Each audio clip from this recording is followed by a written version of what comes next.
जी देखिए, शेर अफजल मरवत को जो पार्टी से निकालने का नोटिफिकेशन जारी हुआ है, उसके बाद जो इस्तेमाल यकसर तब्दील इस बुनियाद पर हुई है कि अब जो पीटीआई की सियासी क़यादत है, और खासकर जिनका ताल्लुक केपीके से है, एमएलएज भी हैं, एमपीएस भी हैं, वज़रा भी हैं, उनका ये कहना है कि मुशावरत किए बगैर फौरी नोटिफिकेशन जारी करना।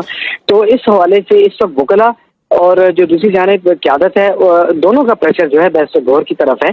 और रात गए एक छोटी सी मीटिंग भी हुई है जिसमें वीडियो लिंक के जरिए भी क़यादत शरीक हुई है। अब बैरिस्टर गौहर का कहना है कि वो जब तक इमरान खान से बानी तरीके इंसाफ से मुलाकात नहीं करेंगे, उस वक्त तक ये फैसला वापस नहीं ले सकते। साथ साथ उन्होंने ये भी कहा है कि बाकायदा एक जरगा के जरिए शेर अफजल मरवत को वापस लाने के लिए बानी तरीके इंसाफ को बताया जाएगा ताकि वो मीडिया पर टॉक ना करें। रात गए शेर अफजल मरवत को भी कह दिया गया है कि वो मीडिया पर बिल्कुल टॉक ना करें।